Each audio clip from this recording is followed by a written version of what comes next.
Do I have everyone's consent to be recorded? Yep. YouTube. Thank you. Yippers. Hey Graham, I didn't see you there. Oh, hi Seth. All right. Time to share screen.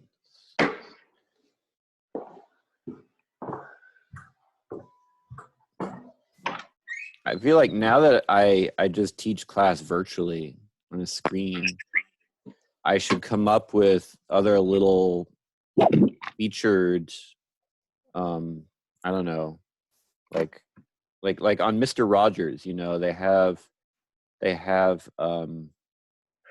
that segment where they visit the kingdom, that make-believe kingdom or whatever it is. And I think I need things like that, or like, you know, regular features. I need regular features of some sort in this class, because saying, all right, time to share screens, time to share my screen, it's not quite the same. I don't think it's as exciting. What is Mr. Rogers? Mr. Rogers. Have you ever seen Mr. Rogers? They No, made but a I've heard- movie about it. The Wonderful Life of Mr. Rogers or something. You saw the documentary? Was it good? I didn't. They made like a movie about it. Yeah. And my friend saw it and she said it was really good. Yeah, So. I should watch that. I have a lot of movies I need to catch up on. But yeah, Mr. Rogers was a children's show when I was a child Oh, on PBS. I've seen some PBS back in my days, but not. Mr. Rogers died in 2003, so they haven't. It hasn't maybe been that's why. on the air for a while. Here we're looking at information about Mr. Rogers' Neighborhood.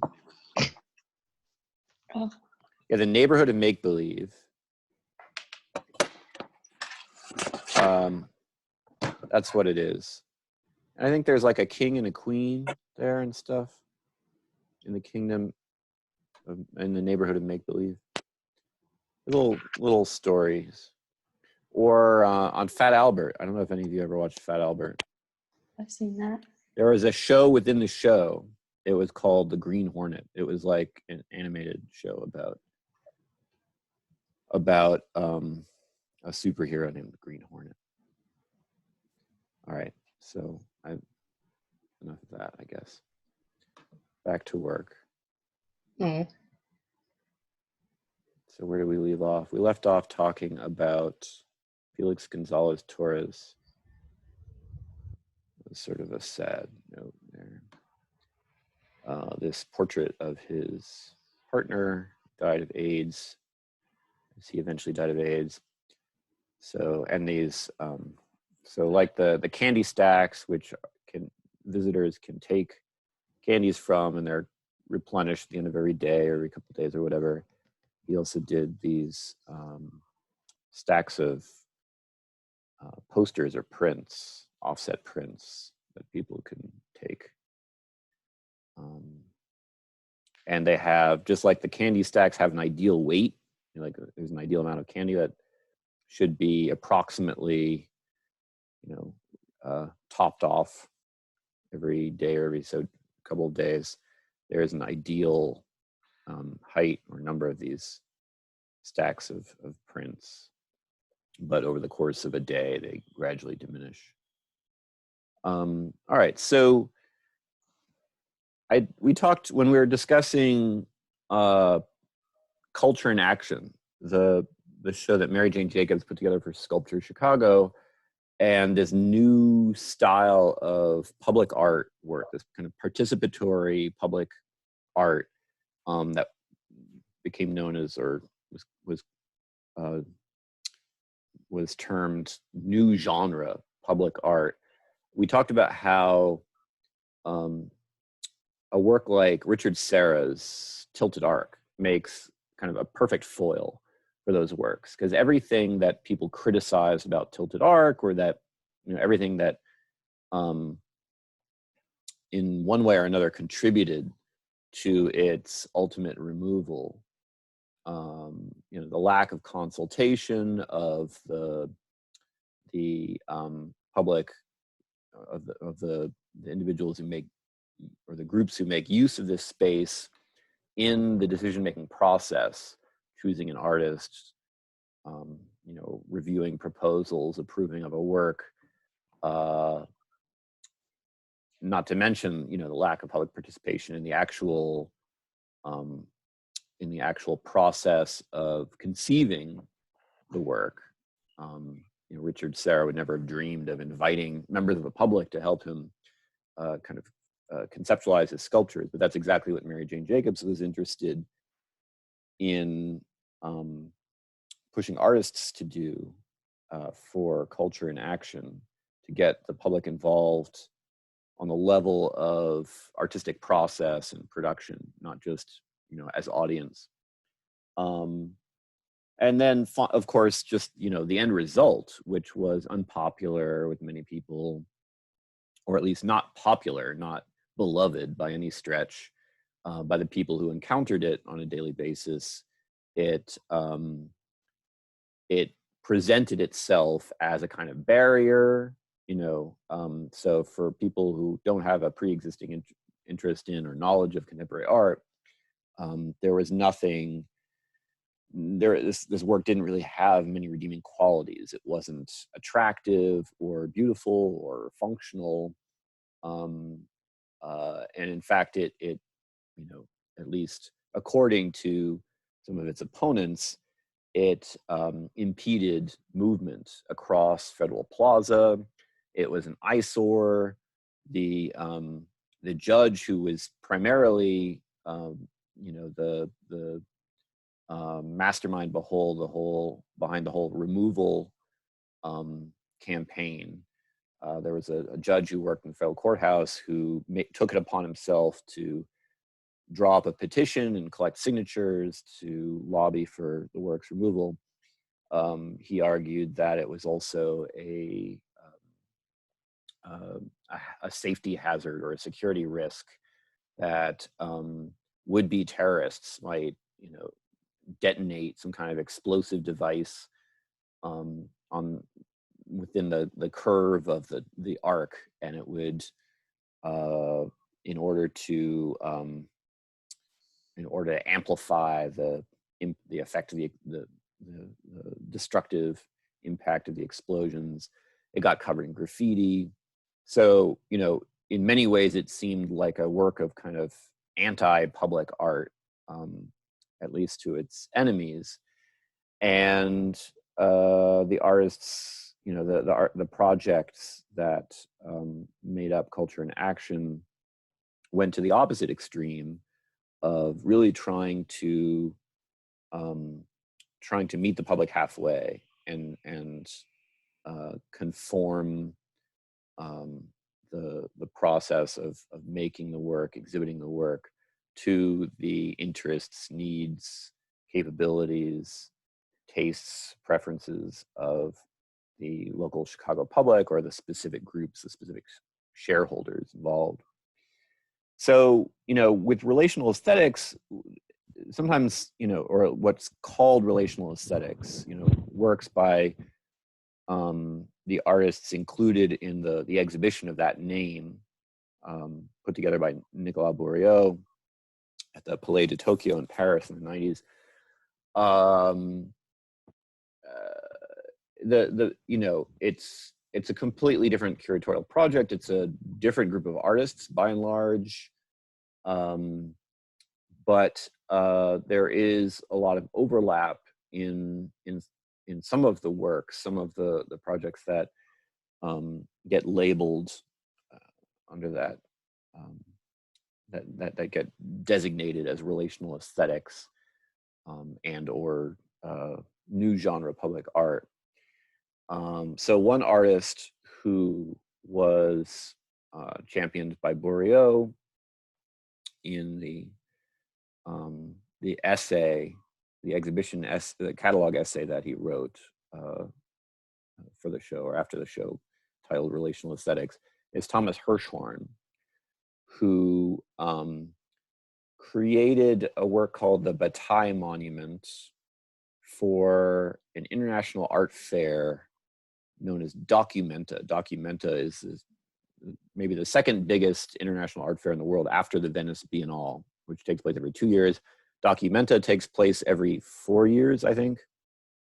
And it takes place in this sleepy little city in central Germany, or northern central Germany, called Kassel, which doesn't have much else going on most of the time.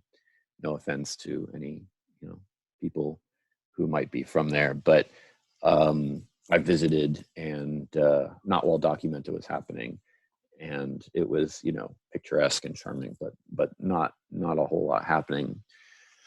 But every 4 years for Documenta, the whole, kind of globalized art world converges on this town. And usually there are certain areas that are designated for exhibition purposes associated with Documenta. What Hirschhorn did in 2002 was to seek out a location outside of the kind of central exhibition spaces, outside of the city center, in a largely immigrant neighborhood, a largely Turkish immigrant neighborhood of Kassel. And he created this kind of long term, or this kind of ongoing collaborative, communal kind of community space, I guess is the best way to put it, and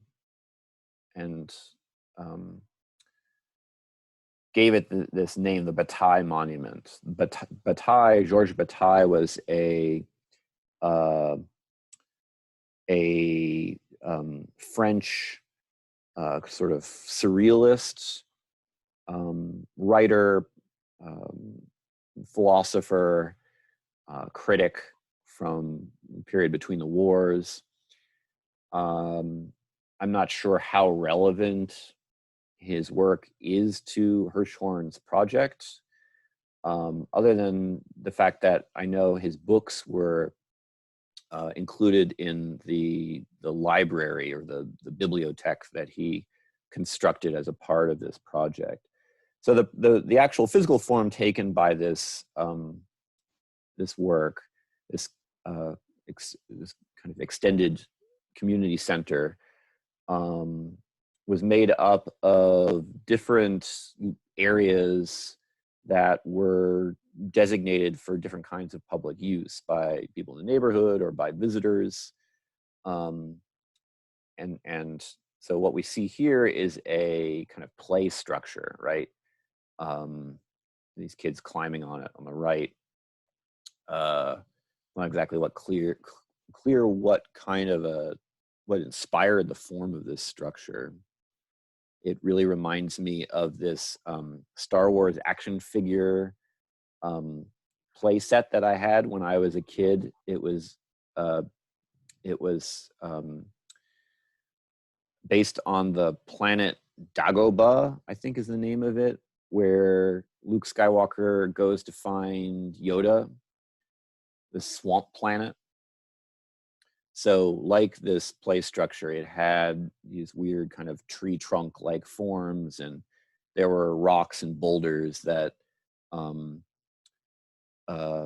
could be manipulated in different ways to make it look like Luke was using the Force to levitate stuff. I'm sure that association, that connection, has nothing to do with Hirschhorn's motivations in making this, but I just can't, the association for me is inescapable, so I have to bring it up every time I look at this. But the Bataille Monument also included a kind of snack and beverage bar. You see it here, with a menu set up on this plywood, this sheet of plywood posted to one side of the structure. You can get like döner here, which is a kind of traditionally Turkish like it's like kebab, basically. It's like a sandwich on flatbread with shaved meat on it, lamb or beef or whatever. You can get all this other stuff, Coca-Cola, Fanta, Sprite, beer. I'm not sure what, I can't quite make out all this other stuff on the menu, but I think you get the idea. And spray painted on the side here is Imbiss, which is German for snack. This is the same location at night. It's lit up, people dining al fresco here, this table outside. And you see the lights that are strung up around the area. So, this obviously is pretty much as far as you can get, far removed as you can get from a work like Tilted Arc. It is explicitly aiming to engage the public, to serve a public function, to be functional. And in that sense, it maybe could remind us of some of Gordon Matta Clark's projects, which we were discussing last Thursday. In particular, this restaurant called Food, which was a cooperative owned and operated restaurant. Matta Clark opened up with some of his artist friends, and it served just people from the neighborhood, which included artists, which included people from working class people who lived nearby or worked nearby in Soho. And maybe wasn't intended, well, that's one difference that could maybe be identified.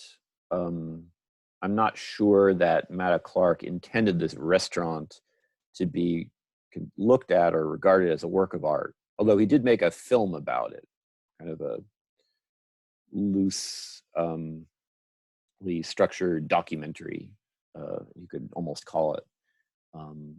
Mainly it was just a film that sort of took you through a day's operation of the restaurant. But it did form part of his larger engagement with the downtown community, this Soho neighborhood, and is connected with some of his kind of ideological or philosophical, political views on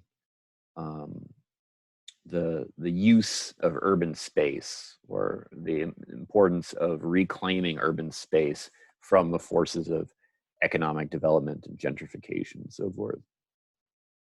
So we can compare that to Hirshhorn's Bataille Monument in this predominantly immigrant Turkish, working class Turkish neighborhood in Germany.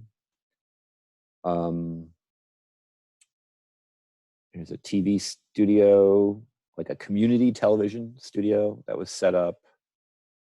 There was also a shuttle service because, of course, most of the art public, people who were attending Documenta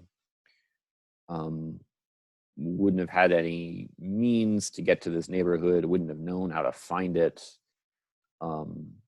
And wouldn't have probably had any reason to go there if it weren't for Hirshhorn's project, but he created this shuttle service with this repurposed Mercedes-Benz that would bring people from the main exhibition fairground or exhibition hall to this neighborhood to experience the work.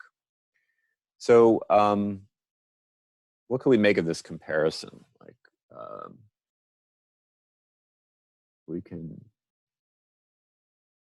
identify in a very general way a kind of shared impulse to engage a larger public outside the art world in both these projects, Gordon Matta Clark's Food and Hirshhorn's Bataille Monument. What are other similarities or alternatively differences or distinctions that jump out at you here? Hirshhorn's looks more temporary and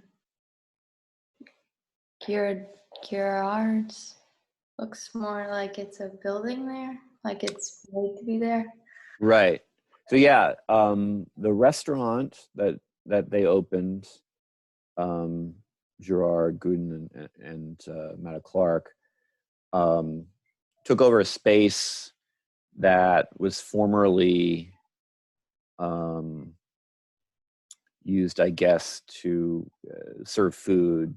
So it was a pre-existing space that was converted by him into this functioning restaurant by them. The entirety of Hirshhorn's Bataille Monument was constructed on site for the duration of Documenta, and it does look temporary, right? What is it about these structures that suggests temporary or impermanent? The spray paint, the fact that it's like bare wood, like there's no paint over top of it. Mm-hmm. Looks like they just made it for this. Yeah, plywood. Mm-hmm. Very, everything's constructed out of these very cheap materials, plywood, cardboard, even 2x4s, and it doesn't look like they were. It doesn't look like they met any building codes, right? The applicable building codes here. They must have had some kind of special dispensation for that. And that's the whole aesthetic. It's this kind of ramshackle DIY aesthetic, right? Even on this shuttle, where it doesn't serve any functional purpose, you've got cardboard and duct tape kind of plastered all over the top of this car. These American flag stickers for some reason, and this oversized Mercedes-Benz emblem, almost a kind of parodic or satirical,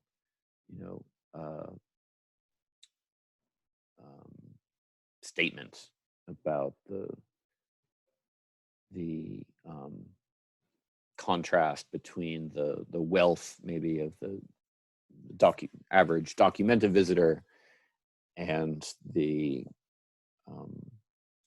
comparative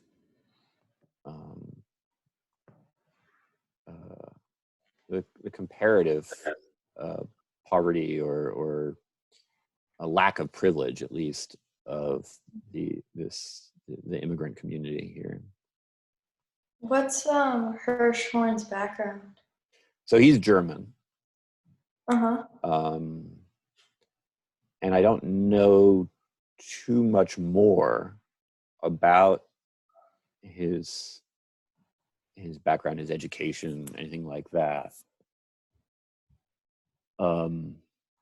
Some of these ideas probably come from or take inspiration from the artist Joseph Beuys. I don't know if he was covered in any of our readings. Unfortunately, maybe not. But he was a sculptor primarily who also engaged in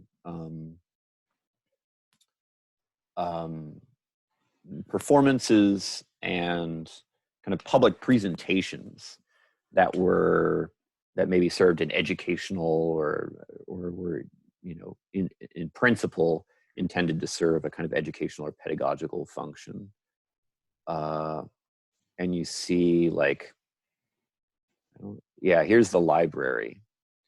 So if there's any reason, I mean, Georges Bataille, he's associated with certain concepts that are maybe loosely connected with Hirshhorn's aesthetic.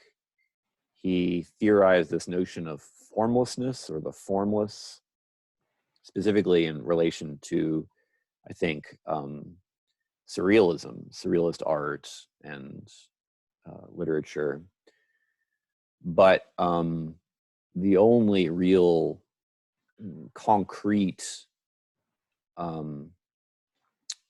evidence of any kind of connection to Bataille's writings would be found in this structure, this library or bibliothèque that contained many of his works. And it too is constructed out of these these very sort of low cost prefab materials,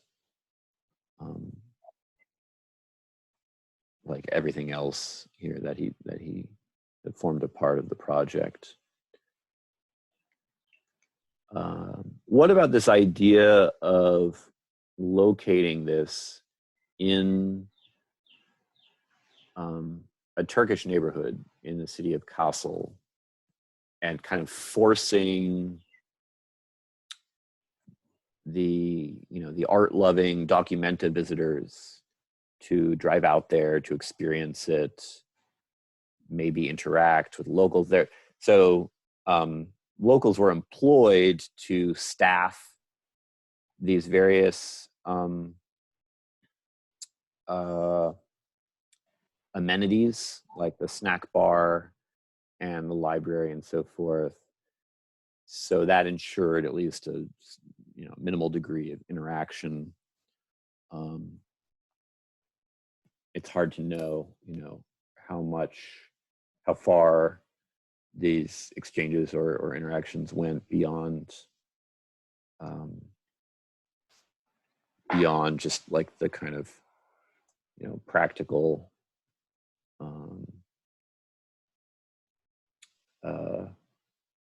service-oriented relationship between the patrons of the bar and the people who worked there. What do you think?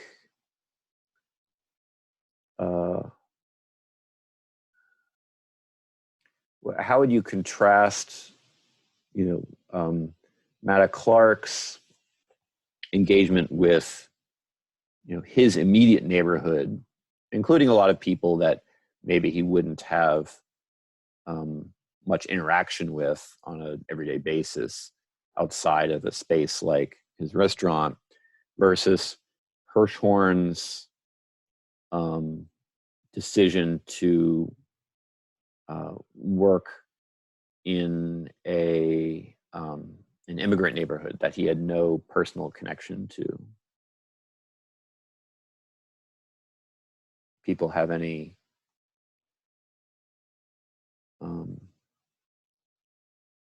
thoughts about that? Well, I feel like Gerard's was more personal, I guess. Like he was with his community, and Hirschhorn was kind of making a statement, I feel like, about this place, Mm-hmm. like versus it being a connection with him. Yeah. I mean,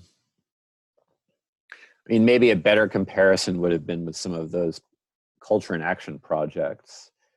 One of the distinctions that Milan Kwan draws in her essay on culture and action is between projects that were temporary, as most of them were, these products of these temporary collaborations between artists and local groups of Chicagoans, school groups or labor unions or what have you, and projects that were ongoing. So there were some artists who were local to Chicago and who were able to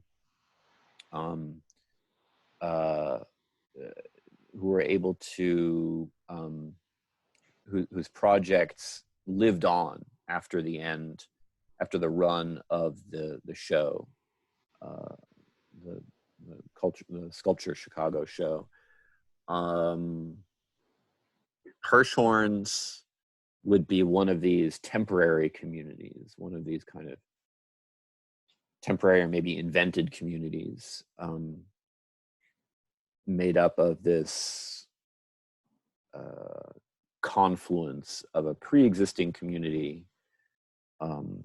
this working class Turkish neighborhood, and the influx of tourists and visitors who arrived in town for Documenta.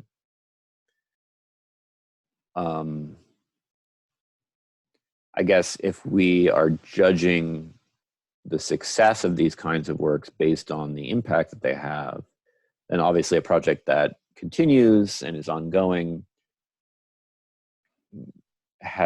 will have more of an effect, more of a positive impact on the neighborhood. That's something that's only in operation for a few weeks.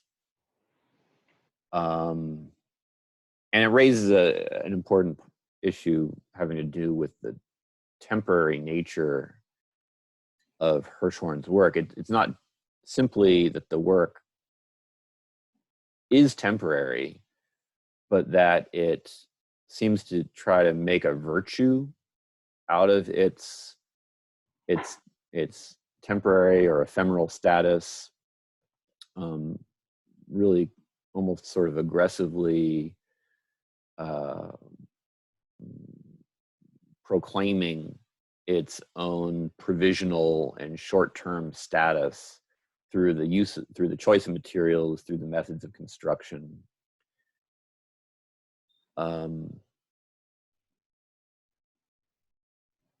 Hirshhorn himself, when he's spoken about it, has emphasized the whole DIY aspect, the idea that, something like this could inspire ordinary people to go out and do the same thing themselves, or to, if they want to have a TV studio in the neighborhood, to construct one for themselves. This idea that the materials are democratic, they're low cost, anybody can do that. You don't need specialized skills even to construct this kind of structure. On the other hand, it's possible to see it as somewhat patronizing, like, as if the artist is saying, for this neighborhood or for this group of people, even a kind of ramshackle, short-term snack bar or TV studio constructed out of plywood and cardboard is better than not having one at all. So it's kind of a tough call to make, maybe.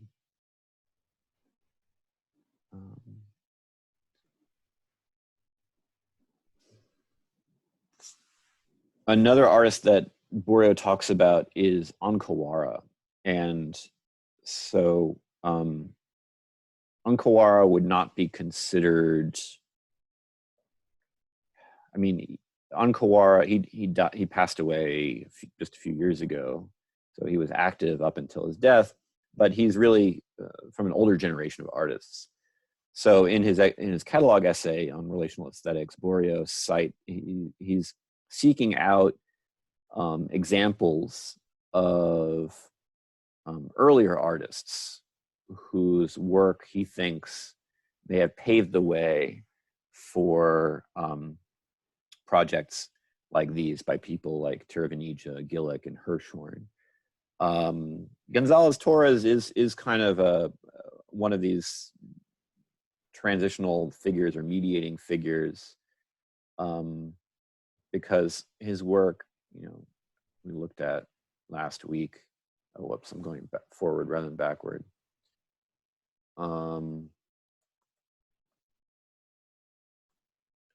I don't remember when the artist died, but all of these works were from like the early 90s, I think. And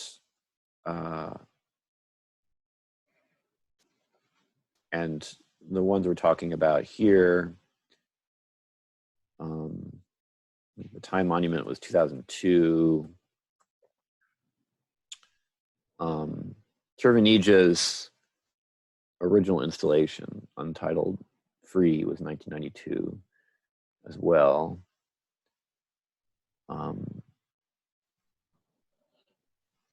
But some of these artists like Matta Clark and on Kawara, these are like father figures, you could say, in a sense. Artists whose work may have inspired or may have preceded, on the basis of similar motivations. And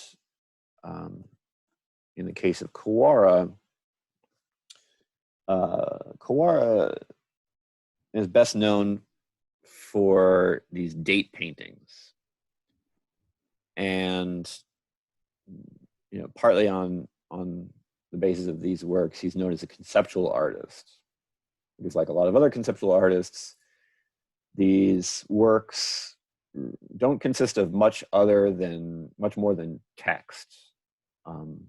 They are, of course, paintings, so they are objects, and that distinguishes them from certain works by people like Sol LeWitt, which have a more immaterial status, and there's more to them. They have more layers than is immediately apparent. Each of these paintings is intended to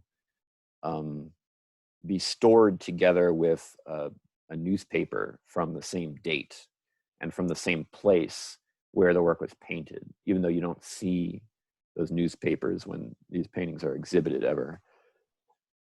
On Kawara was Japanese, but he traveled the globe. He spent a lot of time in the United States at some points, in New York City.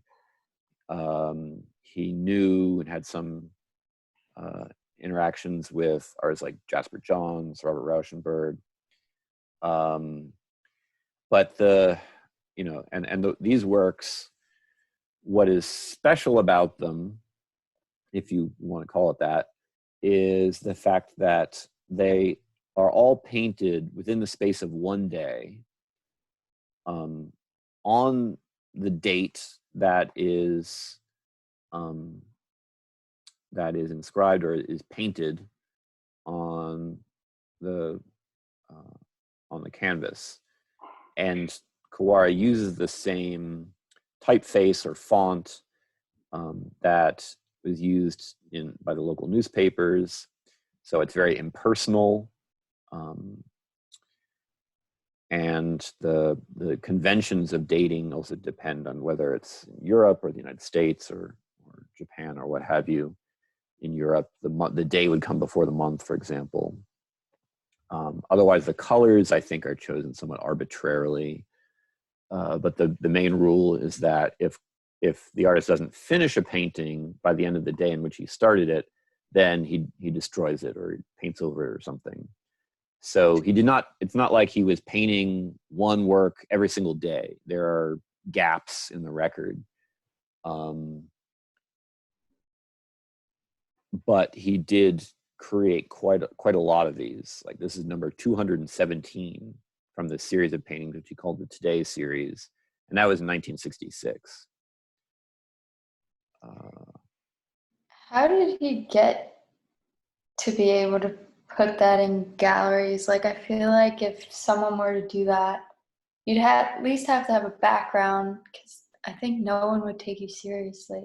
Yeah, that's a good question, and I don't know too many specifics about how he sort of launched his career in the West or in the United States. I know that he was a practicing artist in Japan before he left, but his work there was very different in style. He wasn't doing anything like this.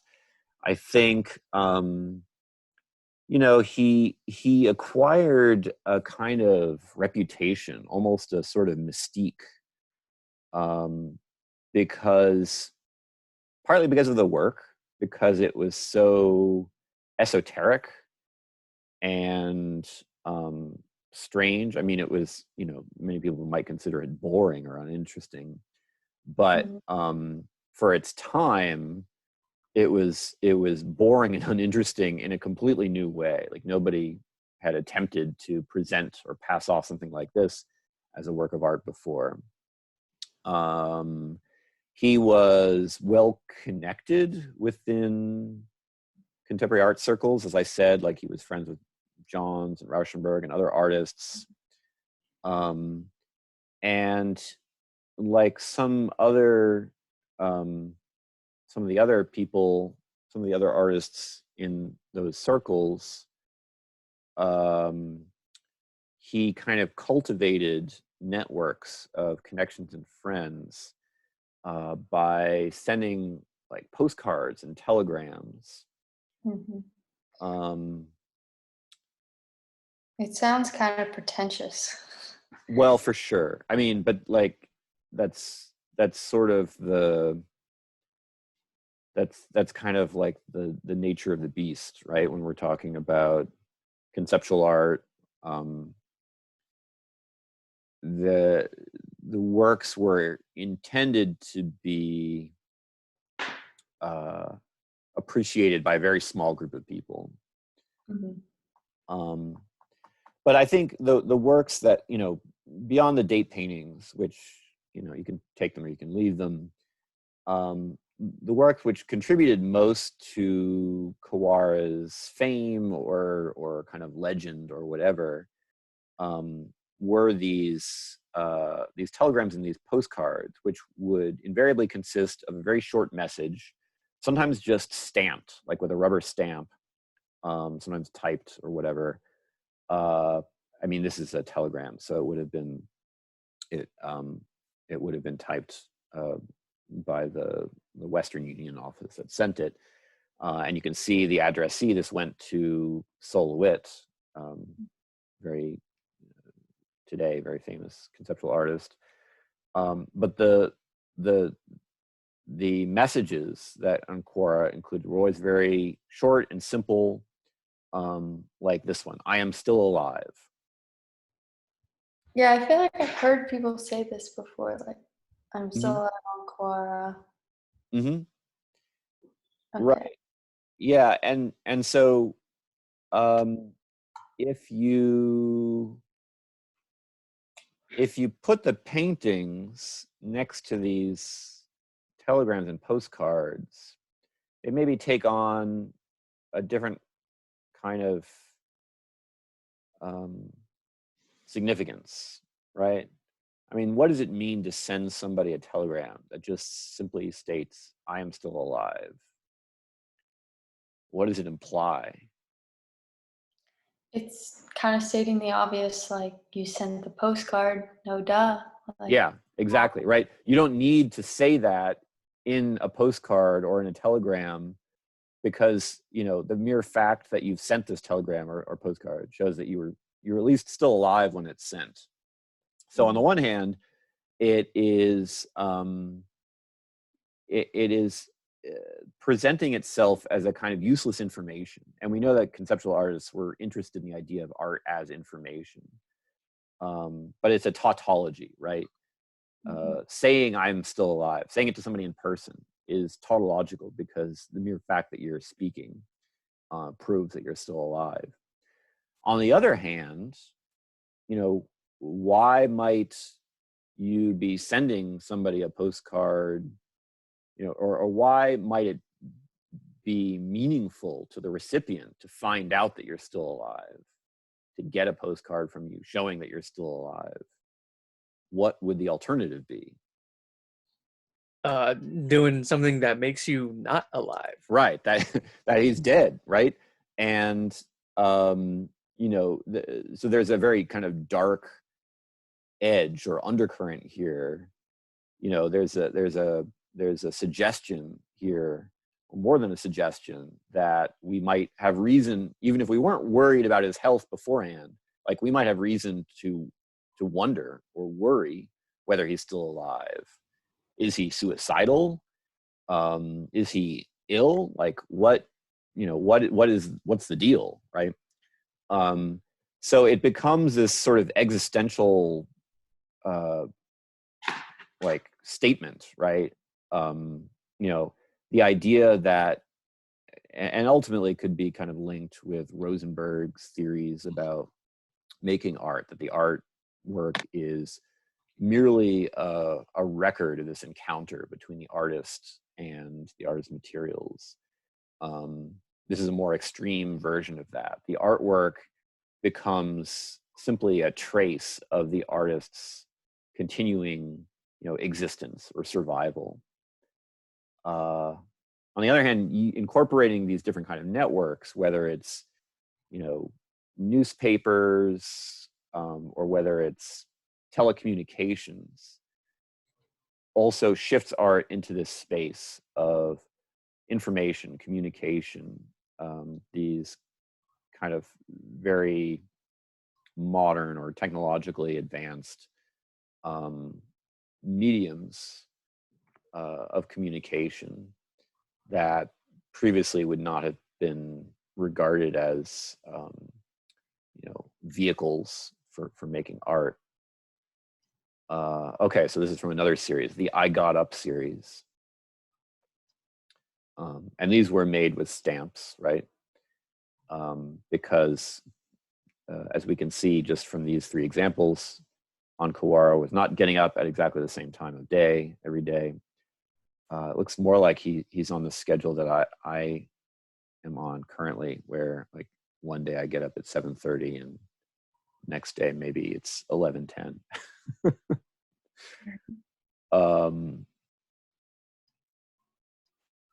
So this doesn't have the same kind of pathos as the I Am Still Alive series, but it has a similar sensibility, right? It is just recording the facts, these kind of biographical facts, in as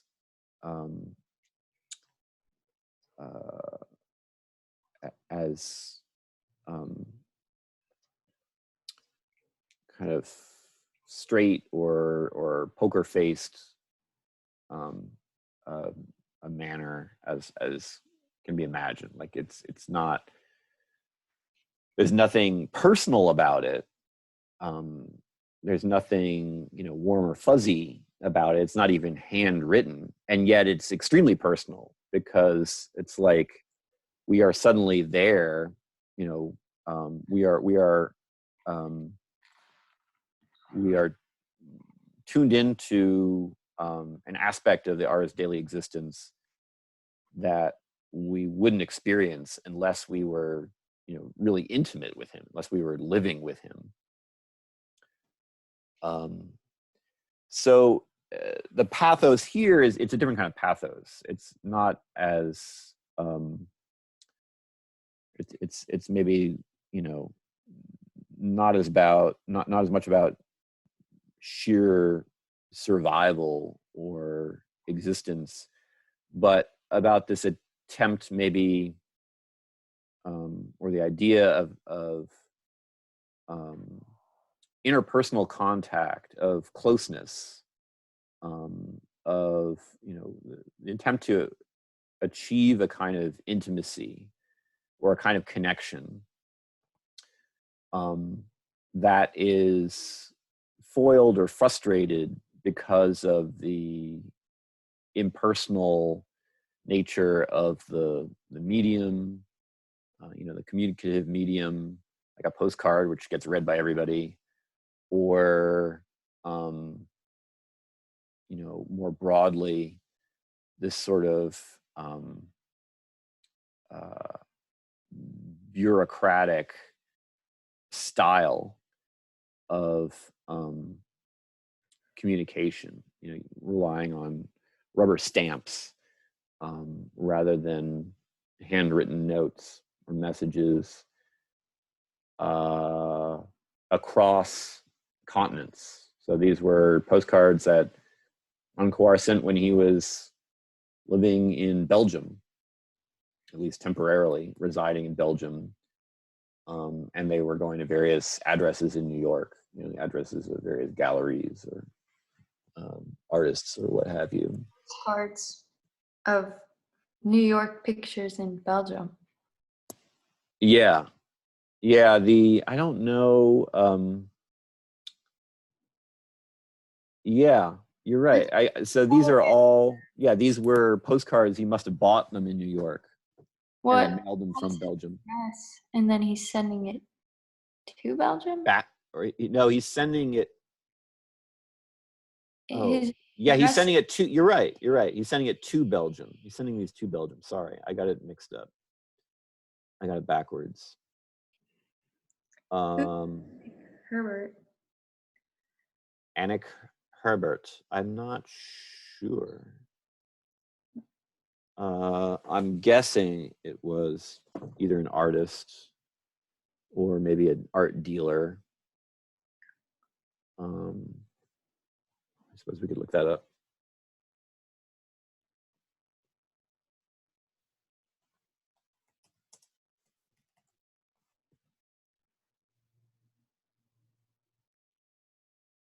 Yeah, it looks like maybe a collector. Yeah, Anton and Annick Herbert. They must have been art collectors, Belgian art collectors, who probably collected Kowara's work.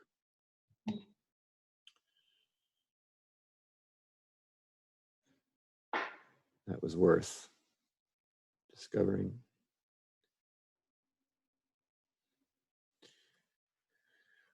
So, for Bourriot, on Kowara's importance for the younger generation of artists consists not so much in the, these various kind of conceptual strategies, but more in the idea of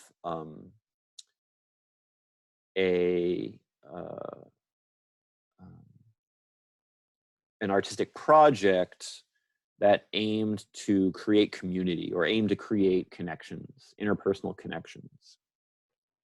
It's a sort of, it's this kind of perverse, evidence of this perverse quest to forge interpersonal connections in the face of all of the impersonality of modern existence, or the migratory nature of the contemporary artist's existence, which leads him to establish relationships with galleries and collectors and audiences in other countries, because the audience for this kind of work in one's own country is bound to be fairly small, because it's so esoteric in nature, the work. So it's, the relationship to works like Tiravanija or Gillick, it's maybe not immediately apparent unless we think about it in these terms. And we also, there's also the kind of biographical impulse. All of Kowara's work becomes a kind of record of his life, chronological record. It doesn't tell us anything about his feelings or his private life. And he was an extremely private person. He, I think, refused to give interviews. So all of this also contributed ultimately to his the kind of myth of on Kowara, and added to his fame. But similar impulses can be found in the group of artists that we've been talking about here. Another, like, for example, Christian Philipp Müller is a member of this younger generation of artists who, for the Venice Biennale in 1993, conceived of this piece called Green Border. So it had two components. It had kind of an exhibition component. So in the Austrian pavilion, Christian Philip Miller, I think he's Swiss born, but was, based in Austria at the time. He took down the garden wall behind the pavilion. So one thing you have to understand about the Venice Biennale is that as an international art fair, each country, not every country in the globe, but hundreds of different countries, have their own exhibition spaces.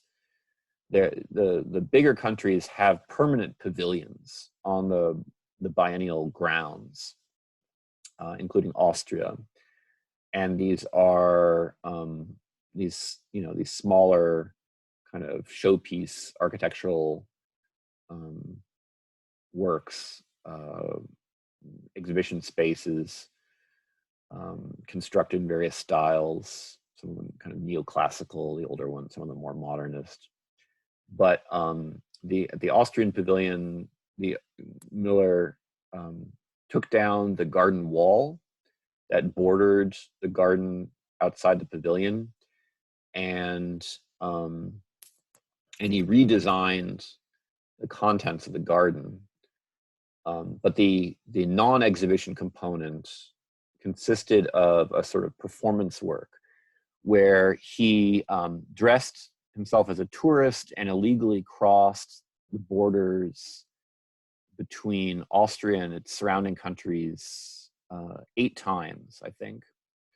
And each time he crossed the border, he sent a postcard. He sent postcards to his friends and art dealers stating, "I crossed the border between X country and Y country, and I am still alive."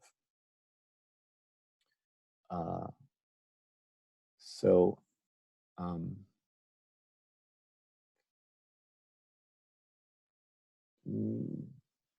what could we say about the work by Miller was obviously a homage or a tribute in some ways to Ankawara.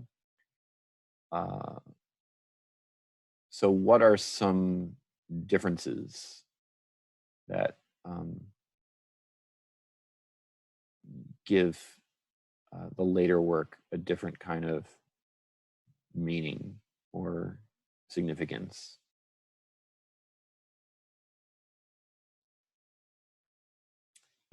Why he did it was more of there was more significance.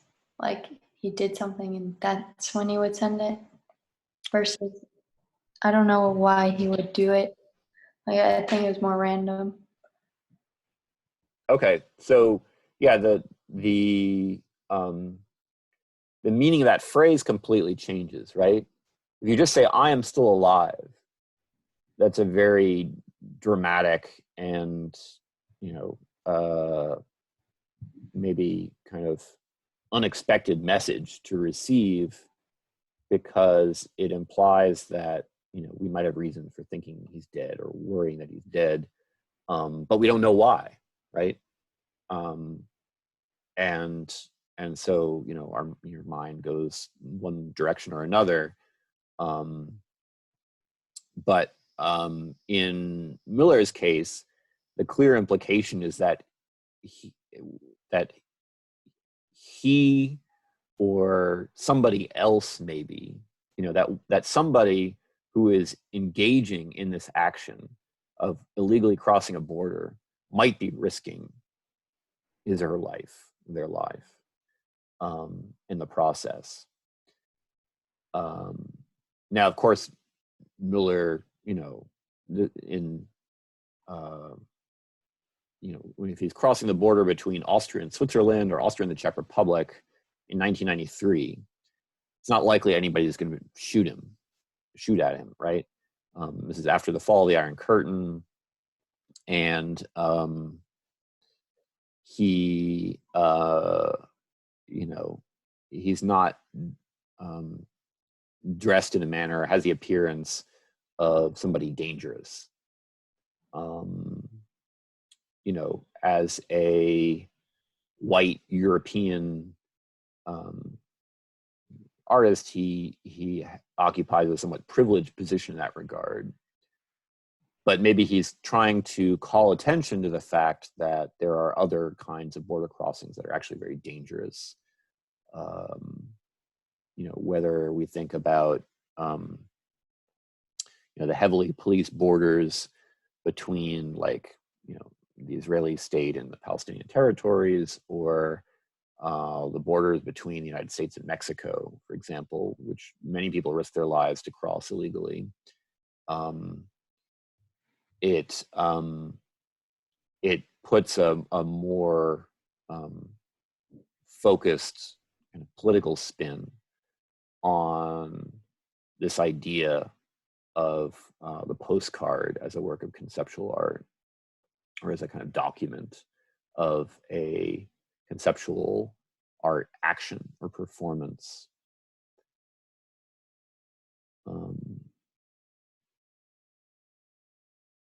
It's also an interesting moment historically, because it wasn't long after this that you know, European Union citizenship was extended to the residents of these countries. So you know, after that point, I'm not sure that there was anything illegal about crossing the borders between these countries for an EU citizen such as Miller. All right, and going further down this road, we could bring in the example of a work by the French artist Christian Boltanski. This was a letter that he sent to some friends and acquaintances in January 1970. You can read it here for yourselves, but essentially, you know, the gist is that this is very vaguely worded message that nonetheless seems to suggest like some sort of emergency situation, or convey a real urgency. He concludes, the situation now is at an almost intolerable point. I don't think I will be able to stand it much longer, which is why I ask you, I implore you to answer me as quickly as possible. I'm sorry to bother you, but I have to find some way out of this situation.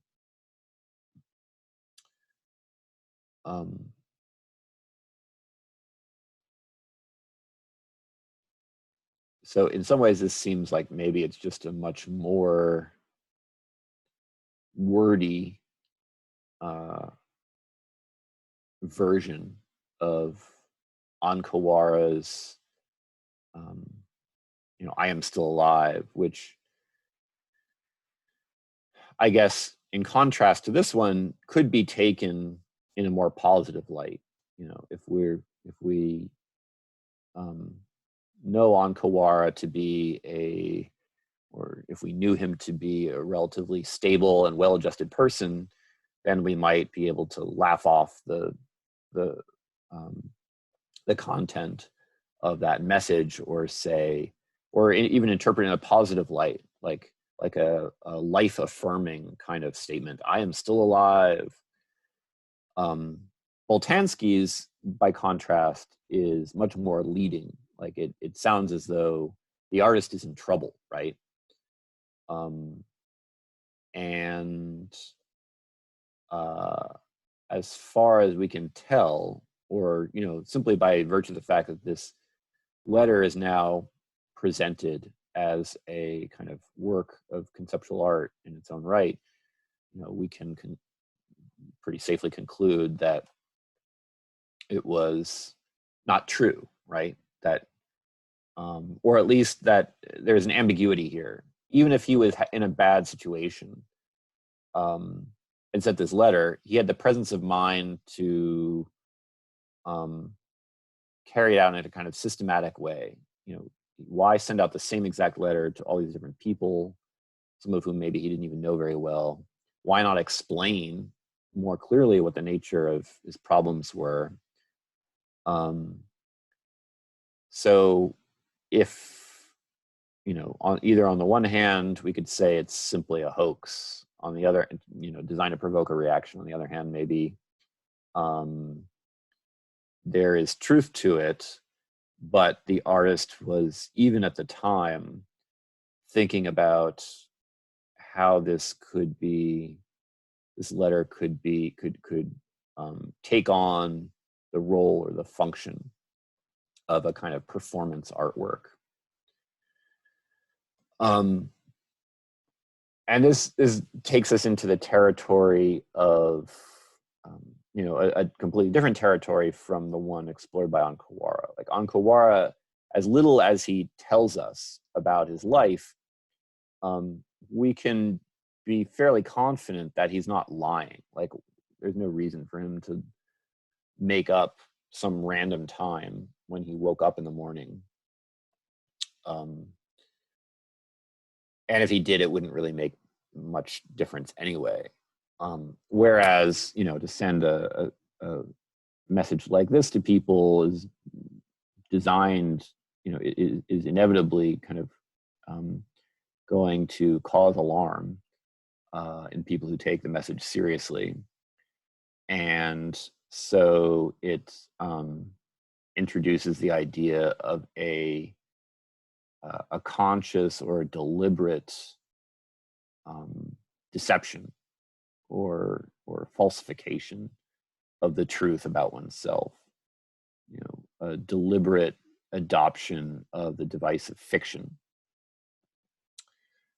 And this is something that we find running throughout Boltanski's work.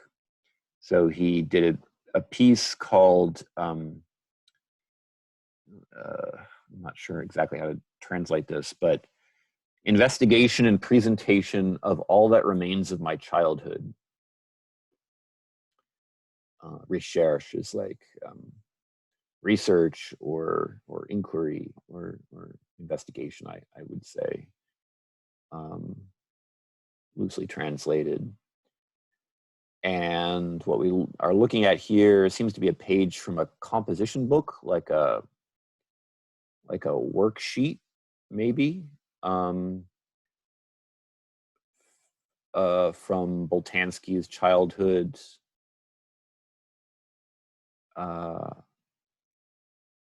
The writing is somewhat childlike, and the sheet of paper itself looks like something you'd find in a school workbook. I can't really make out what is written here, in part because my French is not good, and in part because of the handwriting. But the idea is that this was, a relic of the artist's school years. Vitrine de référence. This is a vitrine is like a glass display case, the kind that you would see maybe in a museum. The materials gathered here, what kind of a display does this look like or suggest, without knowing specifically what we're looking at? Where might you see a vitrine, a glass display case with contents somewhat like this? Any ideas?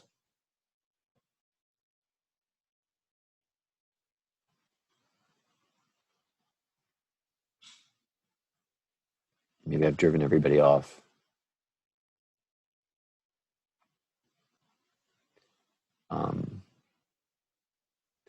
What about these objects in the upper left? Does anyone have any thoughts about, or guesses, or ideas about, what they could be or what they maybe resemble? They look like dead animal parts or like stitched together, some weird thing. Yeah, something stitched together in a sort of rough and uh, not very, sophisticated or skillful or um, systematic way.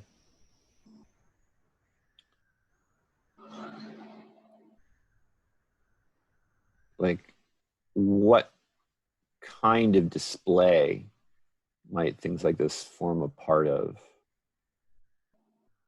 You had to imagine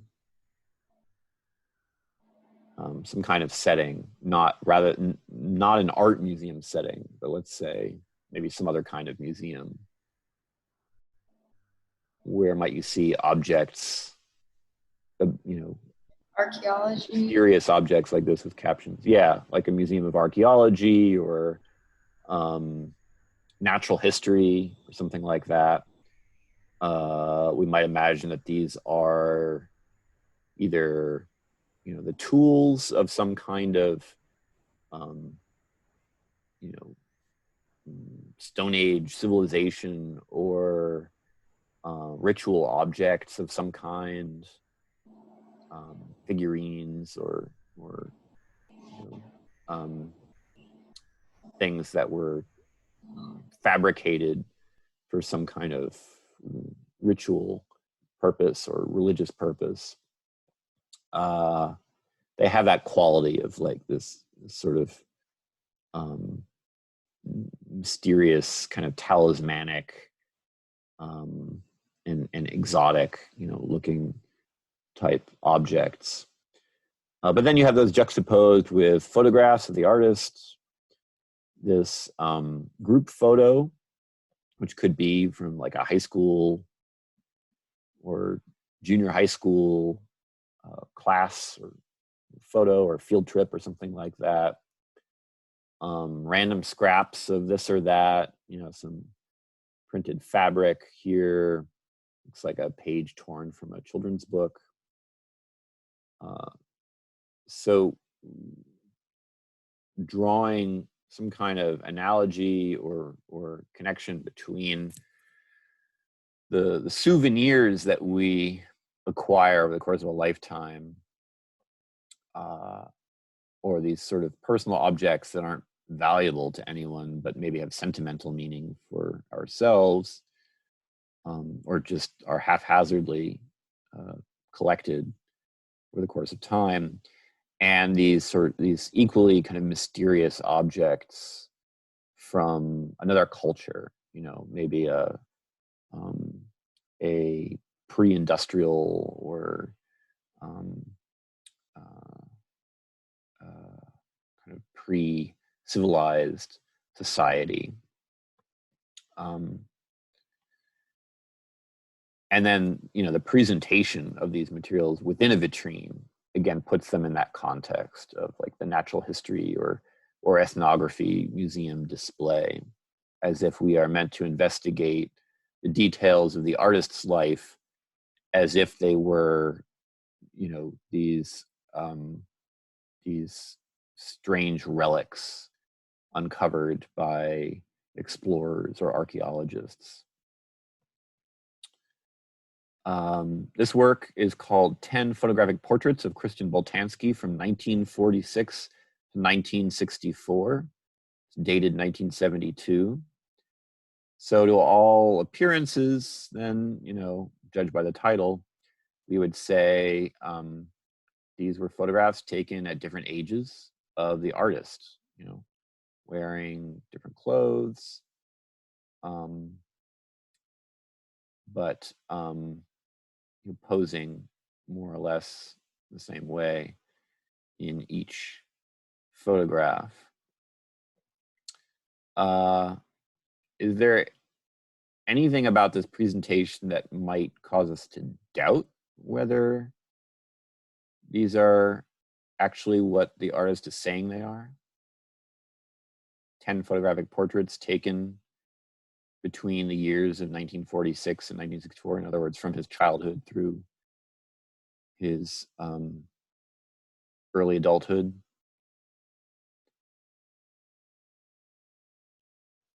Anything that seems inconsistent or contradictory or incongruous?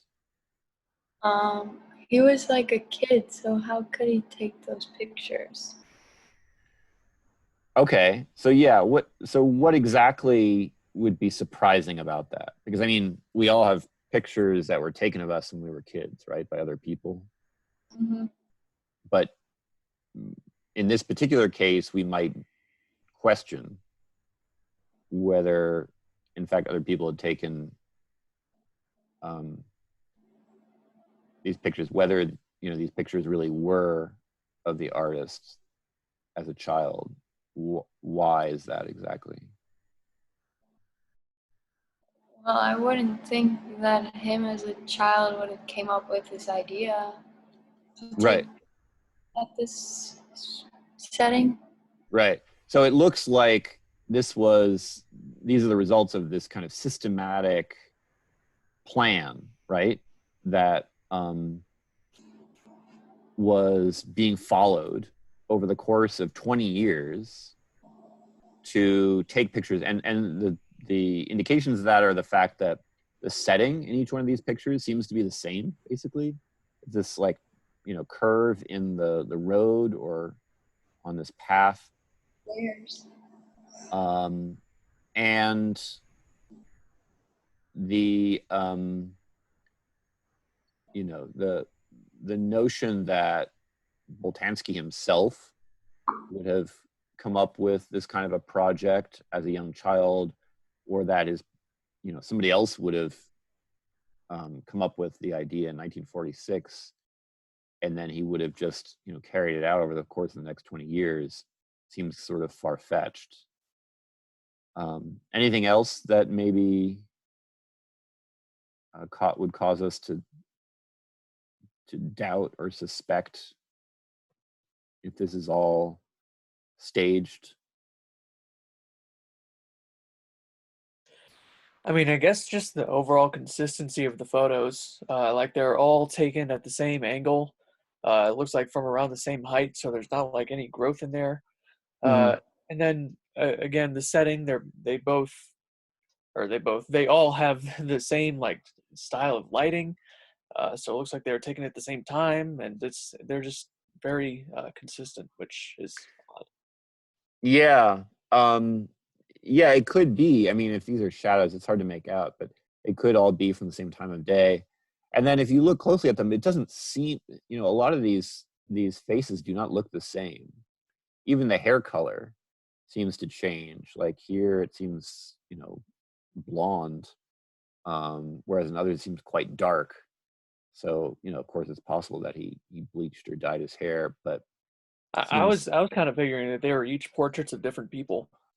No, the title says 10 photographic portraits of Christian Boltanski, not by Christian Boltanski. Okay. Well, yeah, the different hair colors could definitely be a factor. Yeah. Yeah. But then of course we have to consider, why would somebody lie like that? Or what, what is, motivating this kind of a project? It looks like it's sort of reminiscent of that piece we talked about a few weeks ago, the piece, the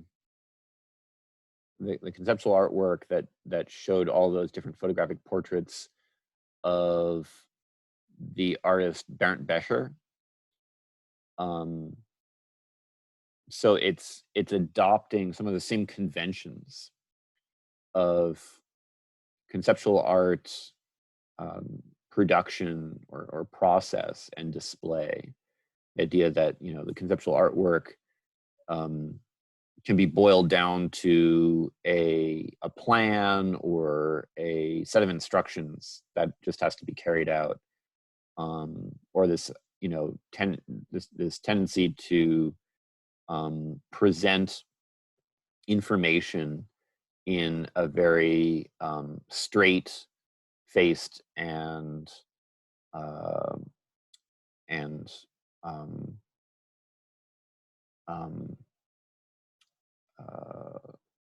and um, in a kind of uninflected way that's also typical of contemporary art, or even the use of the grid, you know, the arrangement of these photographs in a grid, each one with a caption. The photographs themselves aren't artistic, they're very amateurish. So really, you know, they just convey information, and that's the same thing that we find in a lot of photo conceptual work.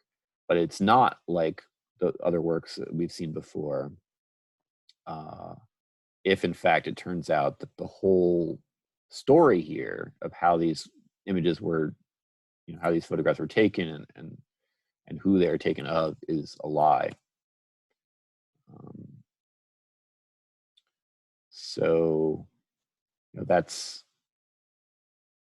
a key difference, you could say, between work by a conceptual artist like Ankawara, work by somebody like Christian Boltanski. But this is an aspect of I mean, this aspect of Boltanski's work, or this dimension of Boltanski's work, is another one that interests Bourriaud, this idea of fictions. And that brings us to another artist that Bourriaud mentions in this regard, and that is Sophie Calle, French artist. She says that she got into the habit at some point of following strangers around through the streets of the city, I guess Paris, where she lived, and taking pictures of them, and sometimes jotting down quick notes about, you know, their actions or their movements around the city. And one day she followed a certain man a short way before losing him in a crowd, and not seeing him again until, completely to her surprise, she happened to be introduced to that man that same evening at a party that she attended, where he told her that he was planning a trip to Venice. And on the spot, at least this is how she tells the story, she decided that she would follow him there. And when I say follow him there, I don't just mean like, hey buddy, can I come along? Or like, yeah, I feel like going to Venice too. I'd like to spend some time there. I mean, she went to Venice and then she, you know, literally followed him around the city and took these photographs. And so it's called Suite Venetienne, Venetian Suite. And the work consists not only of the photographs she took, but her account of all the efforts that she made to track him down when she got there. So relying on friends and people she knew there to help her, you know, trace his movements, calling hotels and you know, police offices to try to get more information about him.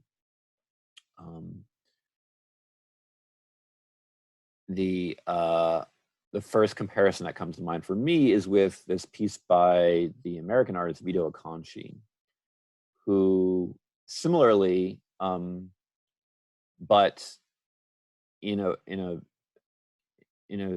way that was maybe more random on the one hand, but also more systematic. He would pick specific people to follow through the streets of New York, and then he would have somebody else follow him at a distance and take photographs, and would continue to follow the person until they either went into like a private residence where he couldn't follow, or if the person that he was following became aware of his presence, like if he got too close and whoever it was moved away. So this is 1969, a good 10 years before Sophie Kahl's work. Sophie Kahl was almost certainly aware of Vito Acconci's following piece. So what are some similarities and what are some differences here between these two works?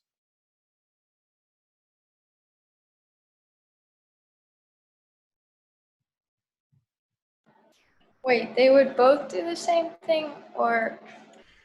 Well, so they're both following somebody. But in Acconci's case, he documented separate occasions in which he was following different people, different random people. So there are photographs of him following various different people. And just to clarify what we're looking at, another difference is that he paid somebody, I think, or asked somebody to take pictures of his actions, of Vito Acconci himself following these other people. Whereas Sophie Kahl was just taking pictures of this man that she was pursuing at a distance through the streets of Venice. So that's one difference, just kind of in terms of the practical making of these works, or explanation of the images that we're looking at. Well, I guess the display is different. Mm-hmm. The photos are of.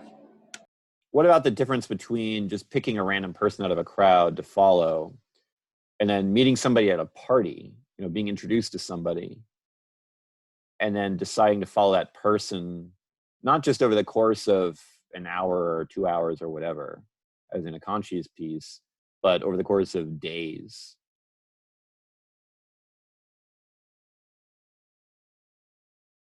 What differences does that suggest in terms of well, one motivations is or whatever? definitely a little bit creepier. And I mean they're both kind of intimate, but in slightly different ways. Like the following piece, that's just like voyeuristic and like staring into someone's life without them knowing. It's like watching a TV show. But like if you're actually following a person around, it's almost like a reality TV show. I don't know. It's weird. Yeah.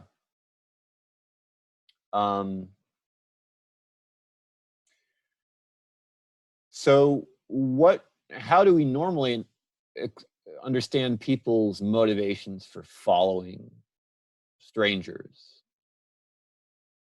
Like what reasons, if neither Vito Acconci nor Sophie Kahl were artists, and we weren't meant to understand these as conceptual artworks, how would we understand their motivations? Like just looking at this guy here, this is Vito Acconci, like looking at the way he's dressed, his greasy hair, what would you make of this kind of behavior if you didn't know anything about the guy?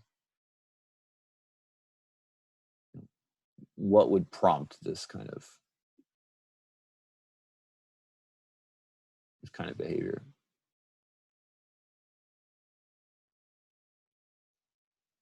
What would you think if you were the one being followed by somebody who looked like, this, and you suddenly became aware of it?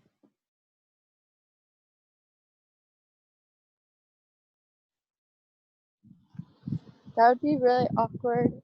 I'd probably just like pretend I wasn't doing that. You probably what? I didn't. Or just pretend it wasn't you, or Uh-huh. it's kind of funny.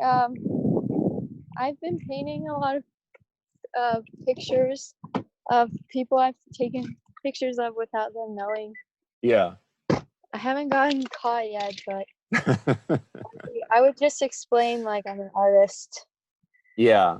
Well, that's always, I mean, that can get you out of any kind of trouble practically, right? Say, oh, Yeah. it's for an art project. But if we're okay, so maybe it's not that easy to forget what we know about Vito Conci. You know, we know he's an artist. Also, I haven't shown you some of his video pieces, which are very creepy and might, you know, cause you to feel differently about his behavior in these pictures. But if this were a complete stranger to you and you were, you know, walking alone through the streets of New York City in 1969, I think a natural fear or worry might be that he is that he intends to attack you or mug you or rob you or whatever. And in the case of Sophie Kahl's work, I think not just, you know, because of you know, who's doing the following here. You know, Sophie Kahl is a woman. She is you know, she is very kind of put together and refined in terms of her dress and her whole demeanor and so forth. But also because of the way in which the whole story is presented. It's presented in a way that makes it seem like these are the actions of a romantically obsessed stalker. And this also conforms to the kinds of stereotypical roles that we assign to strange men or strange women, right? You know, men, you know, we might worry that they are criminals or that they intend us harm. Women, you know, if they seem to be acting strangely or bizarrely, then we put it down to some kind of, you know, obsessive crush or something like that, maybe. And Sophie Kahl, in giving her account of her actions over this period of time, says, you know, claims that she had to keep reminding herself that she was not actually in love with him. So it's a strange sort of balancing act or tightrope walk that she's performing here. On the one hand, she's doing everything she can to make it seem like she is in fact stalking this man, that she has developed some sort of, you know, irrational and unhealthy fixation on him, or, you know, some sort of obsessive crush. But she's also telling us that this was just haphazard and random. She picked this guy out of a crowd and started following him. And then, due to the striking coincidence of their, you know, getting introduced later in that evening, decides to, you know, take it to the next level here by, you know, following him to another city and very systematically kind of pursuing him. And then finally, at one point, she gets too close and he recognizes her and he tells her, according to her account, oh, you know, it was, you know, you should have covered your eyes. That's what gave you away. But with Sophie Kahl, I mean, so much of our interpretation of the work rests upon her words and her account of what's really happening there in this relationship, or not happening for that matter. When we can't know, you know, we can't know, and maybe there are reasons for not believing her. Like, it's, you know, it's hard to believe that anybody, even a kooky artist, would spend like a week or 2 weeks traveling to another country to follow somebody around just on a whim, or because it seemed like an interesting, you know, work of conceptual art. We might, you know, doubt or suspect if, you know, deep down there wasn't some kind of attraction or, you know, some reason why she would go to such lengths for this to carry out this self-imposed assignment. So like Christian Boltanski, she's always, these works of hers, they're very seemingly very personal, very intimate, very biographical, but they're always, they always open out onto this possible or potential condition of fiction, or of lying, of falsification. Same goes for this piece, the fake wedding from June 1992. She said she and a companion of hers got married, I guess, impulsively on a road trip to Las Vegas, but didn't have a proper ceremony. And because she had always cherished this dream, as she says, a dream that she shares with many women, of wearing a white dress one day, she decides to create a fictitious or a fake wedding ceremony, officiated by a real mayor, in which she was not actually getting married, but she got to dress up like a bride, and the groom wore his tuxedo, and she invited friends and family to dress up for the occasion and come along and throw rice and so forth.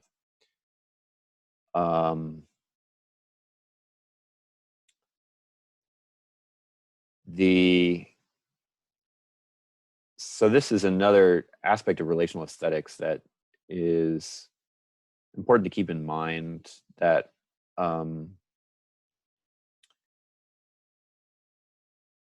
the construction of these kinds of shared events, these moments of social interaction or interpersonal contact or communication, that seem to be celebrated in a lot of the works, they also seem to require some kind of fiction, some kind of fictional structure or superstructure in order to bring them about.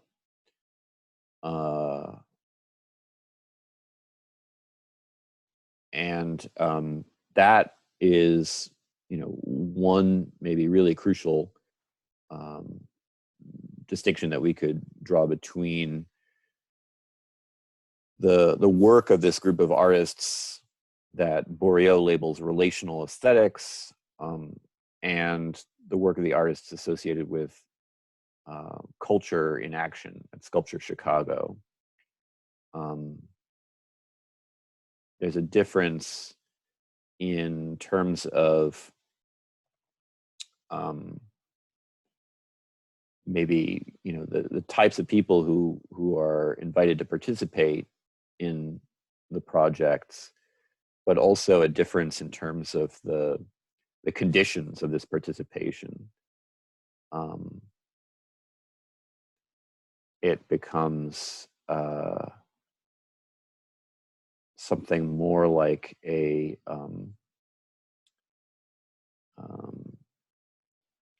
starts to take on the qualities of a novel or a detective story or something of that sort. All right, and then the contemporary counterpart of Sophie Calle, whose work is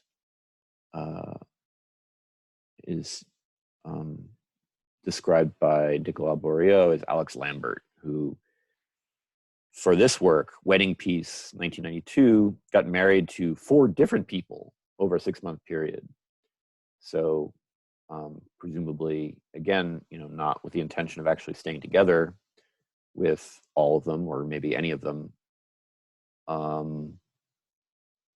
but making it obvious that this is a completely kind of artificial and programmed performance here, because that's a lot of marriages to a lot of weddings to celebrate over the course of 6 months. And I can't help but notice that none of these people are smiling. So maybe these relationships were doomed from the start. All right, we're going to stop there. I feel like each class session, I only get half as far as I did the previous one. But I have an important announcement. I'm also going to send an email about this regarding extra credit. I mentioned this at the beginning of class last week, but I am offering people the option of reading an optional or doing an optional reading assignment. It's an essay by Lindsay Moore on the Iranian artist Shirin Neshat, filmmaker and photographer. And all you have to do to get extra credit is to get 1 point of extra credit. All you need to do is submit 3 discussion questions about this reading. Here, I'll find it.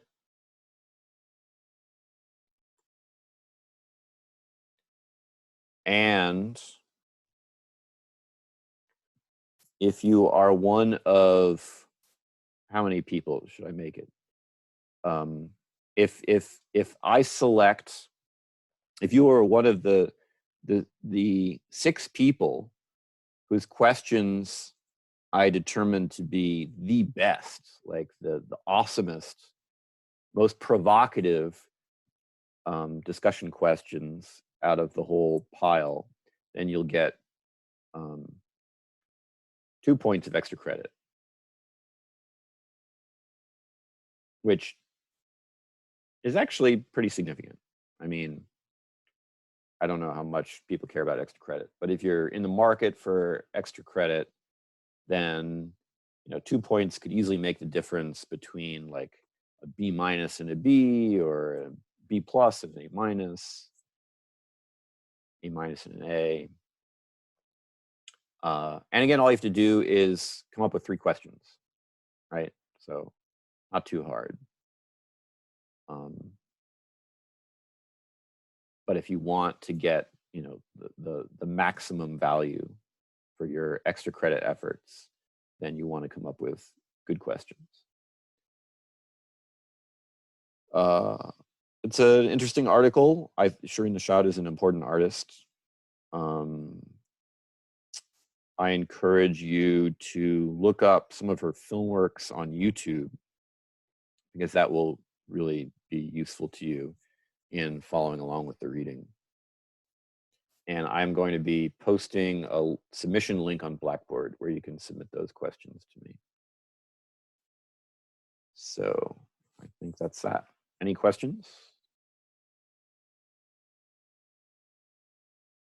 Hearing none. When is that due? Oh, yeah, when's that due? So we're going to be discussing the reading next Tuesday is my plan. So if you can get it to me by midnight on Monday, so you'll have like almost a week to do the reading and submit your questions. I mean, of course, you've got the other, so the other readings, or the other quizzes, the 2 quizzes for this week have been posted along with the presentation, or one of the presentations. So that's the other important announcement that I almost forgot to make.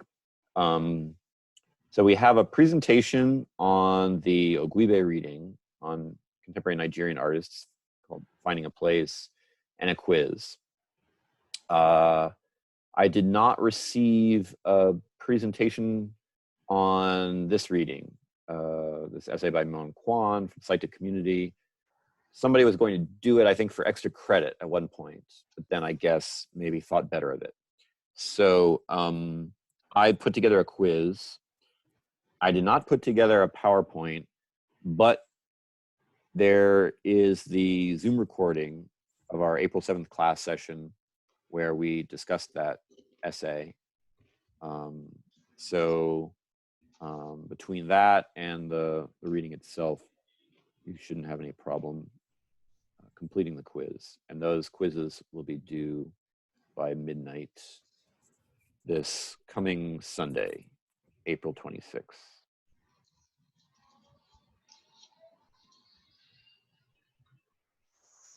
And I hope everybody's been getting the announcement about the quizzes. I heard from somebody in one of my other classes that he wasn't getting them. So I don't know if that was a problem on Blackboard's end or what. But just know that, you know, we are continuing to follow the schedule in the revised course syllabus for this last week anyway. These are actually our last quizzes. I think we have one more quiz, the quiz on the Claire Bishop essay. That's going to be posted this coming Sunday. And we will wrap up our discussion of that reading next class on Thursday. Okay, everybody got it? Yeah. All You know what good, to sir. do? Yep. All right. So take care of yourselves, and I will catch up with you guys Thursday. Bye. Bye.